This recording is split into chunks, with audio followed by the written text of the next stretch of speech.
الحمدللہ رب العالمین والصلاة والسلام علی سید الانبیاء والمرسلین نبینا محمد وعلی آلہ وصحبہ اجمعین اما بعد۔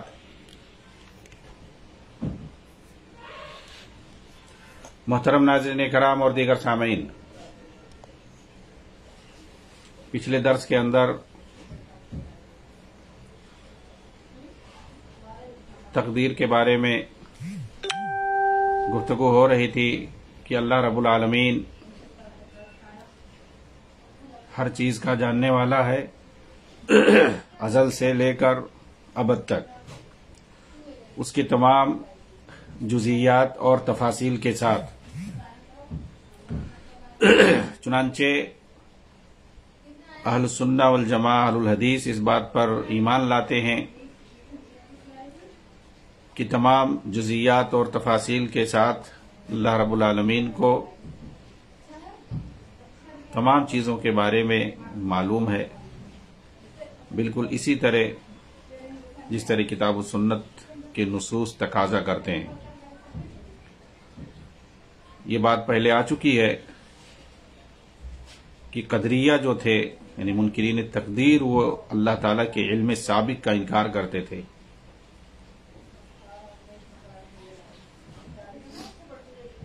اور یہ کہ اسے علم ہے اور یہ لکھ دیا ہے ان تمام چیزوں کو جنہیں بندہ کرتا ہے، اور ان تمام چیزوں کو جو کچھ اس نے چاہا، اور یہ کہتے ہیں کہ معاملہ جو ہے اچانک ہوا ہے، نئے سرے سے وہ اللہ کو کچھ پتا نہیں،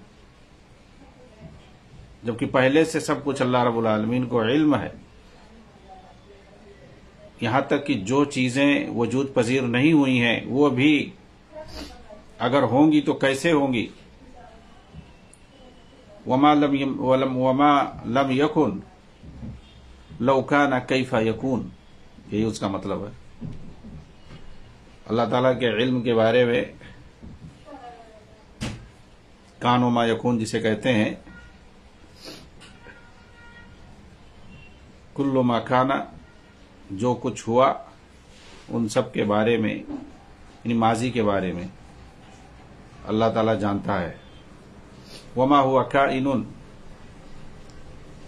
وما یکون، جو کچھ ہو رہا اور جو کچھ ہونے والا ہے۔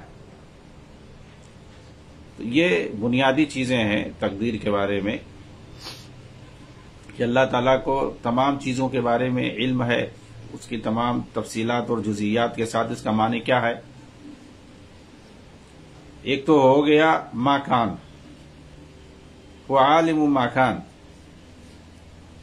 جو کچھ ہو چکا ہے آج تک، وما یکون، اور جو کچھ ہو رہا ہے، وما ہوا کائن، اور جو کچھ ہونے والا ہے مستقبل میں ابد تک، وہ سب اللہ تعالیٰ جانتا ہے۔ ایک اور اس میں چوتھی چیز، وما لم یکن لو کان کیف یکون، ان چیزوں کے بارے میں بھی اللہ جانتا ہے جو چیزیں ابھی تک وقوع پذیر نہیں ہوئی ہیں، جو چیزیں نہیں ہوئی وقوع پذیر اور نہ ہونے والی ہیں، نہ ہوئی ہیں، ان کے بارے میں بھی اللہ تعالیٰ جانتا ہے کہ اگر وہ ہوتی تو کیسے ہوتی۔ یہ چار چیزیں ہیں جو صحیح بات ہے، لیکن لوگ صرف تین چیزیں بیان کرتے ہیں، ما کان وما یکون وما ہوا کائن۔ اس میں چوتھی چیز بھی ہے، وما لم یکن لو کان کیف یکون، یہ بھی جو ہے اس میں ضروری ہے ملانا۔ جیسے کہ قرآن کے اندر آتا ہے، یہ چوتھی چیز کی دلیل، مطلب کہ جو چیزیں نہیں وہاں پیش ہوئیں، نہیں اس دنیا کے اندر آئیں اور نہ ہوں گی ویسا، اگر وہ ہوتی بھی تو کیسے ہوتی؟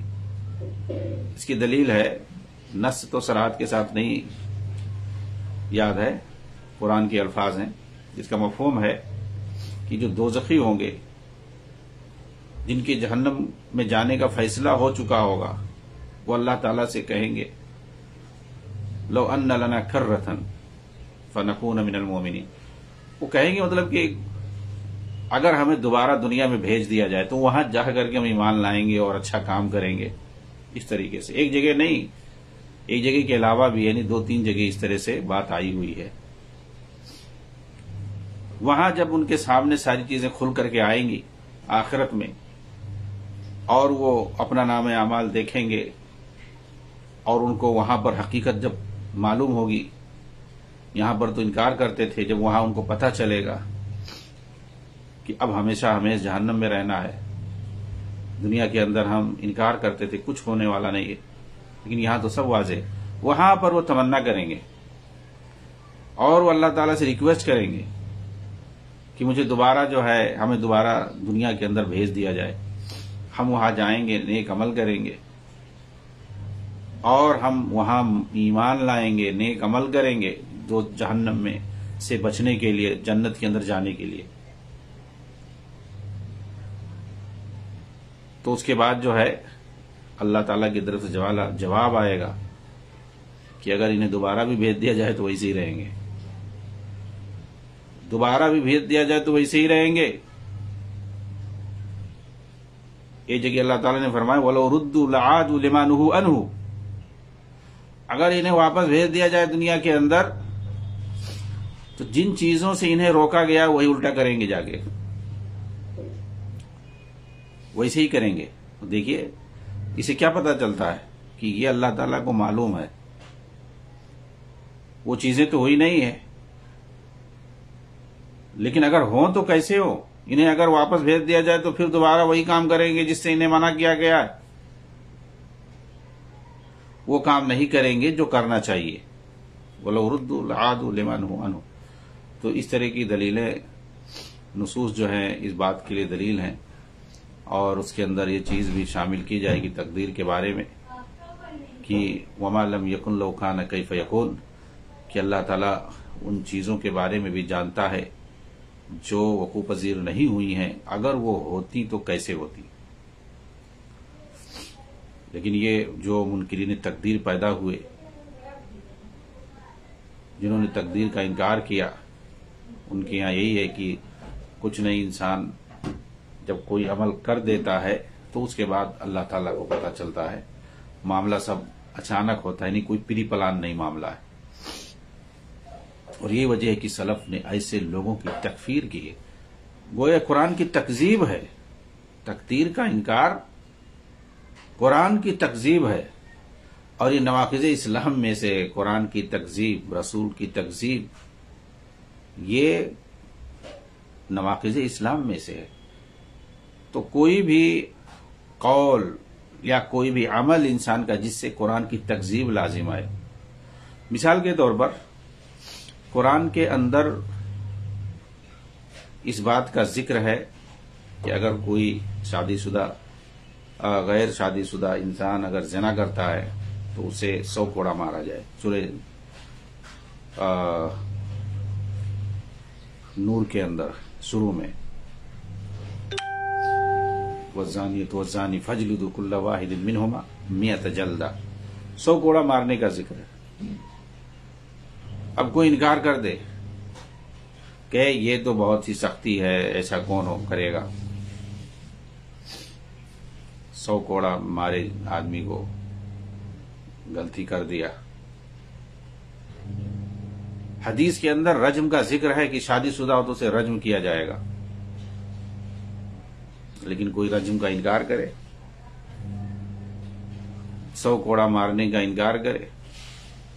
سورہ مائدہ کے اندر چوری پر ہاتھ کاٹنے کا ذکر ہے، والسارق والسارقۃ فاقطعوا ایدیہما جزاء بما کسبا نکالا من اللہ۔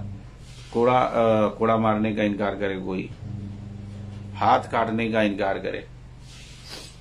اور جانتے ہیں، آپ بتاؤں آپ کو، مصر کے اندر جو 2012 میں اخوانیوں نے ڈھکوسلا سے بغاوت اور خروج کر کے، خون خرابہ کر کے، فساد مچا کر کے، لوگوں کو بیوقوف بنا کر کے حکومت قائم کر لی تھی، یہ سب کہہ کر کے کہ ہم لائیں گے، شریعت کو نافذ کریں گے، ہم ظالم حکمرانوں کی طرح کام نہیں کریں گے، شریعت کو نافذ کریں گے، اسلامی فیصلے نافذ ہوں گے خلافت راشدہ کی طرح۔ ٹھیک ہے، عوام بیوقوف بن گئی، اور جب حکومت آ گئی تو لوگوں نے مطالبہ کیا، یہاں تک کہ ٹی وی پر باقاعدہ اینکر نے سوال کیا جو ان لوگوں کا صدر بنا تھا، جمہوری صدر، اور وہ بیچارہ جمہوریت میں شہید ہو گیا. جمہوریت کو، انگریزوں کے بنائی ہوئی جمہوریت کو بچانے کے لیے شہید ہو گیا. اور اس کو بہت سارے لوگ کہتے بھی ہیں شہید الدیمقراطیہ. جی ہاں، یہ لوگ جو ایسا لوگوں کو بیوقوف بناتے چلے ہوئے آتے ہیں کسی بھی ایشو کو لے کر کے. یہ پوری جو ہے مسلم کمیونٹی کو، پوری امت اسلامیہ کو بیوقوف بنانے کی کوشش کرتے ہیں، اور بہت سے بن بھی جاتے ہیں. فلسطین کے ایشو کو لے کر کے دیکھو کتنا بیوقوف بناتے ہیں. یہ پورے ملک کو تباہ کر دیتے ہیں، پورے شہر کو تباہ کروا دیتے ہیں، اور پھر بھی بیوقوف بناتے ہیں، اور لوگ بیوقوف بنے رہتے ہیں. اس سے جو ہے حکومت بننے کے بعد جب پوچھا گیا کہ آپ کی حکومت بھی بن گئی، آپ لوگ بولتے تھے شریعت نافذ کریں گے ساری چیزیں، تو اس میں تو حدود قصاص کا نفاذ ہوتا ہے، تو چوری کرنے پر ہاتھ کاٹیں گے؟ واللہ بتا رہا ہوں، اس نے مذاق اڑاتے ہوئے کہا یہ زمانہ نہیں ہے ہاتھ کاٹنے کا. وہ سب فقہی کتابوں کی موشگافیاں، مطلب نعوذ باللہ، یہ جو قرآن کے اندر احکامات ہیں چوری پہ ہاتھ کاٹنے کا، زناکاری پہ کوڑے مارنے کا، یہ ساری چیزیں جو بھی احکامات ہیں حدود اور قصاص کے تعلق سے، ان کا مذاق اڑایا. کہا یہ زمانہ نہیں ہے کہ جو ہے چوری پہ ہاتھ کاٹا جائے. یہ سب فقہ کی کتابوں میں لکھا ہوا. یہ فقہ کی کتابوں میں فقہ کی مشگافیاں ہیں یہ، نعوذ باللہ. یہ انکار ہے، تکذیب ہے. اور ایک تو خود حاکم ہے اور مذاق اڑا رہا ہے، خود کر بھی نہیں رہا ہے. اس نے کہا ہمارے پاس 1923 کا بنایا ہوا آلریڈی کا لفظ اس نے استعمال کیا. آلریڈی دستور موجود ہے 1923 کا، نعوذ باللہ. آلریڈی انگریزی کا لفظ اس نے بولا. امریکہ میں رہ کے آیا نا، وہاں کے نیشنلٹی لیا ہوا تھا، پورے خاندان اور اپنے بچوں کی نیشنلٹی لے کے رکھا. اپنے ملک میں پڑھائی کیا فری میں، جوانی تک ملک کا کھا کر کے، اور ملک کے پیسے سے پڑھائی کیا فری میں. اور پھر اس کے بعد امریکہ میں جا کر کے امریکہ کی خدمت کیا، وہاں پر نوکری کی، اپنے بال بچوں کو بلا کر کے امریکہ کی جا کر کے زندگی بھر خدمت کی. اور 2-3 سال پہلے آ کر کے اور صدر بنا دیا گیا اس کو. بتائیے کس کا ہمدرد ہوگا؟ اپنے ملک کا ہمدرد ہوگا جو پڑھائی کرے پورا فری میں، اپنے ملک میں رہے، ملک کا کھائے، پڑھائی کرے اس کے خرچے پہ، اور کیا نام ہے، پروفیشنل پڑھائی کرے، ٹیکنالوجی والی پڑھائی کرے، اور اس کے بعد ناسا میں جا کر کے امریکہ کی خدمت کرے زندگی بھر، اور پھر وہاں سے بھیجا جائے اسے اوباما کی طرف سے کہ چلو مصر میں تم حاکم بن جاؤ. یہ ہے ان لوگوں کی یہاں جو حقائق ہیں وہ لوگ بتاتے نہیں ہیں. آ کر کے اس نے مذاق اڑایا باقاعدہ. 1923 کا آلریڈی ہمارے پاس دستور ہے. کون سا دستور ہے 1923 کا؟ انگریزوں کا بنایا ہوا. اس وقت انگریز کا قبضہ تھا، برطانیہ کا مصر پر قبضہ تھا. ان لوگوں کا بنایا ہوا دستور ہے. جیسے انڈیا پاکستان میں جو ہے انگریزوں نے بنایا تھا 1935 میں دستور بنایا تھا، ان کا بنایا ہوا دستور 1923 میں مصر کے اندر بنایا تھا، اور وہی دستور چلا آ رہا، آج بھی وہی چلتا ہے. اس نے کہا کہ وہی دستور سے ہم لوگ حکومت کریں گے، اور پارلیمنٹ کے اندر قانون بنے گا، پبلک بنائے گی، جو نمائندے پبلک نمائندے ہیں ان کے ذریعے سے قانون بنیں گے. نعوذ باللہ. بتائیے، الحکم بغیر ما انزل اللہ، جو فتوے لگاتے ہو ڈاکٹر اسرار کو سن لو، ان لوگوں کو سنو. ومن لم یحکم بما انزل اللہ فاولئک هم الکافرون. لگاؤ مرسی پر فتوا، اس کو تو شہید کہتے ہو. جو انگریزوں کے بنائے ہوئے 1923 کے دستور کے مطابق فیصلہ کرنے کی بات کہہ رہا ہے آن دا ایئر ٹی وی پر، حدود اور قصاص کا انکار کر رہا ہے، مذاق اڑا رہا ہے. اگر کوئی دوسرا ایسی بات کہتا تو اس کے خلاف کون کون سے فتوے یہ لوگ لگاتے ہیں؟ جو مذاق بھی نہیں اڑاتا، جہاں پہ حدود کے ساتھ بھی نافذ ہوتے ہیں ان کو بھی وہ مرتد اور کافر بولتے ہیں. اور اگر کوئی ایسا اشارہ بھی کر دے تو کیا کیا یہ لوگ بولتے ہیں. لیکن چونکہ وہ اپنا محبوب تھا، گرچہ وہ امریکہ کا خادم تھا زندگی بھر، لیکن اپنا محبوب تھا، اس لیے اس کو کچھ نہیں۔ کفریہ دستور پر بھی، اسلام مخالف کفریہ دستور پر بھی اگر کوئی حکومت کرے اپنا ہو تو کچھ نہیں، بلکہ وہی جو ہے مسلمان حاکم ان کے یہاں ہوتا ہے۔ جی ہاں، میں ترکی کی مثال دے رہا ہوں۔ یہ دوغلے ہوتے ہیں۔ تو بات دوسری طرف ہماری چلی گئی، تو جو منکرین تقدیر ہوتے ہیں ان کے یہاں قرآن کی تکذیب پائی جاتی ہے، رسول کی تکذیب پائی جاتی ہے، واضح نصوص کی تکذیب پائی جاتی ہے، اور یہ نواقض اسلام میں سے ہے۔ اور یہی وجہ ہے کہ حضرت عمر، عبداللہ ابن عمر رضی اللہ عنہما نے جب ایسے لوگوں کے بارے میں سنا، کچھ لوگوں نے جب آ کر کے شکایت کی تھی بصرہ سے، عراق کے اندر، کہ ہمارے یہاں کچھ لوگ تقدیر کا انکار کر رہے ہیں، وہ کہہ رہے ہیں کہ یہ تقدیر وقدیر کوئی چیز نہیں ہے، الامر عنف، معاملہ اچانک ہوتا ہے، یعنی آدمی خود سے جو کیا وہی نیا ہے اور وہی جدید ہے، پہلے سے کوئی کچھ نہیں جانتا تھا، نہ انسان جانتا تھا، نہ انسان کا خدا، جو کیا ہوا اب ہونے کے بعد اس سے لوگ واقف ہوتے ہیں، اور اللہ بھی ہونے کے بعد کوئی چیز جانتا ہے، نعوذ باللہ۔ تقدیر کا انکار کرتے تھے، الامر عنف کہتے تھے۔ حضرت عمر نے کیا کہا کہ جاؤ کہہ دو ان لوگوں سے کہ میں بری ہوں، اور وہ مجھ سے بری ہے، اور ان کا اسلام سے کوئی تعلق نہیں ہے جب تک کہ وہ تقدیر پر ایمان نہ لے آئیں، اسی طریقے سے جیسے قرآن کے اندر آیا ہوا ہے، حتی یؤمنوا بالقدر۔ اور اس کے بعد آپ نے حدیث سنائی جو اپنے والد محترم سیدنا عمر بن خطاب رضی اللہ تعالیٰ عنہ سے سن رکھی تھی، حدیث جبریل جو مشہور ہے، جس کے اندر جبریل علیہ السلام نے جب اللہ کے رسول صلی اللہ علیہ وسلم سے پوچھا تھا کہ ایمان کیا چیز ہے، تو آپ نے فرمایا تھا الایمان ان تؤمن بالقدر، الایمان ان تؤمن باللہ وملائکتہ وکتبہ ورسلہ والیوم الآخر وان تؤمن بالقدر خیر وشر۔ ایمان کے جو 4 ارکان ہیں، 6 ارکان ہیں، ان کو بتایا۔ اللہ پر ایمان لانا، اس کی کتابوں پر، اس کے رسولوں پر، اس کے فرشتوں پر، قیامت کے دن پر، اور بھلی بری تقدیر پر ایمان، یہ سب اس ایمان کے ارکان ہیں 6، 7 ارکان نہیں ہیں۔ حدیثوں کے اندر، قرآن کے اندر کئی جگہوں پہ ایمان کے ارکان کی آیتیں موجود ہیں باقاعدہ، یہ 6 ارکان جو ہیں حدیثوں کے اندر موجود ہیں۔ ڈاکٹر اسرار کہتے ہیں کہ 6واں رکن ہے، اور جو سب سے بڑا رکن ہے وہ جہاد ہے، ایمان کا رکن ہے وہ۔ یہ ان لوگوں کا سب، یعنی ایمان بھی الگ ہے، اسلام بھی الگ ہے، سب کچھ الگ ہے، عقیدہ بھی الگ ہے، فکر بھی الگ ہے، منہج بھی الگ ہے۔ ایسی ایسی جو کہانیاں گڑھ کر کے بتاتے ہیں، اور جذباتی انداز میں نوجوان لٹو ہو جاتے ہیں سن کر کے، ہاں جہاد ایمان کا جو ہے رکن ہے، سب سے بڑا رکن ہے۔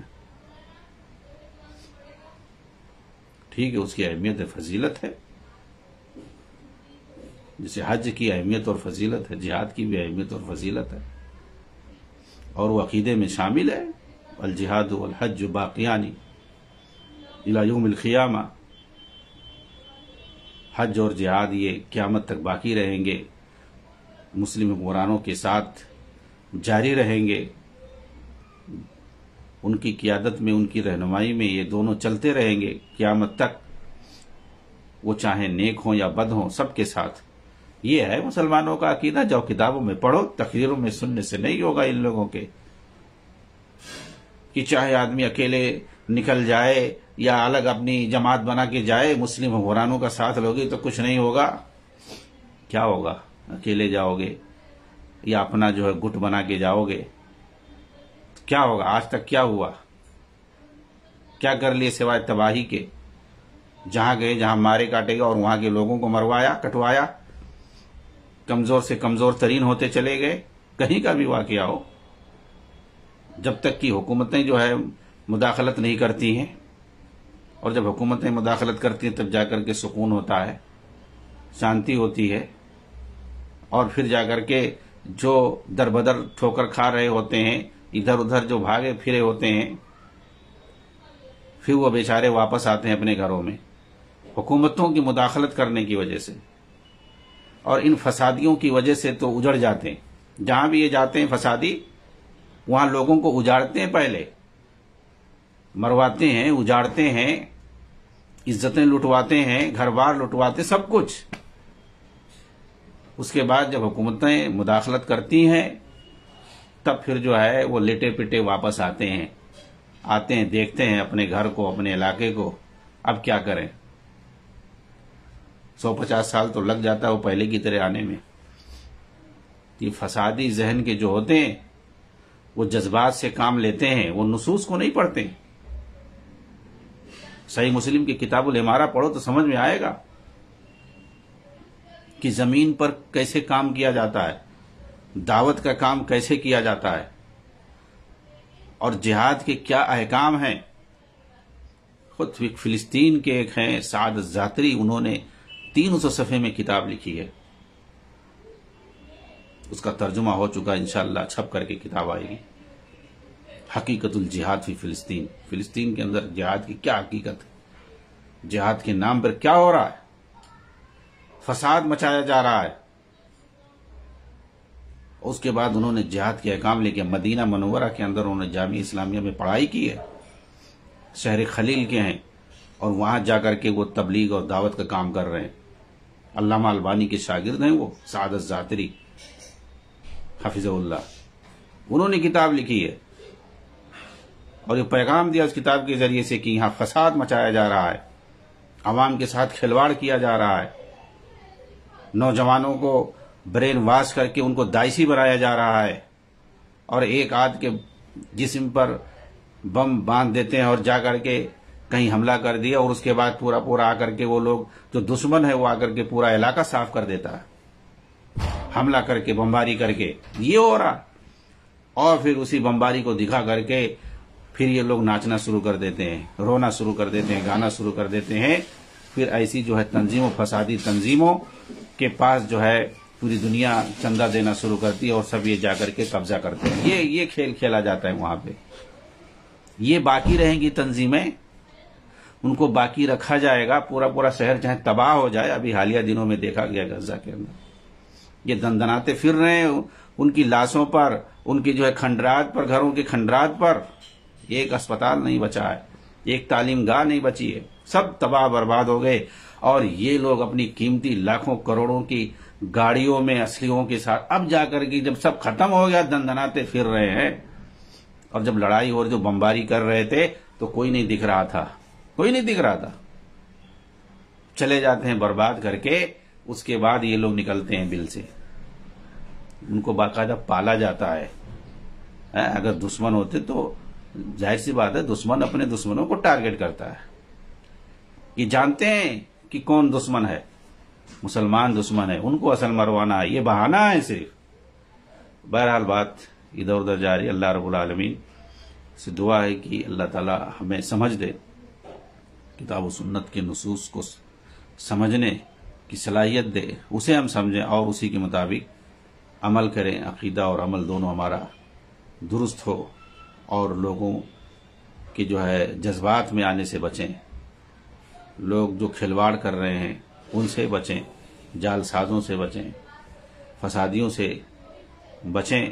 قرآن اور حدیث کے اندر جو صحیح نصوص ہیں اور جس چیز کا وہ تقاضا کرتے ہیں، جس عقیدے کا اور جس عمل کا، اس کے مطابق ہم زندگی گزاریں۔ انشاءاللہ تقدیر پر ابھی باتیں رہ گئی ہیں، اس پر مزید گفتگو اگلے درس میں آئے گی۔ السلام علیکم ورحمۃ اللہ وبرکاتہ۔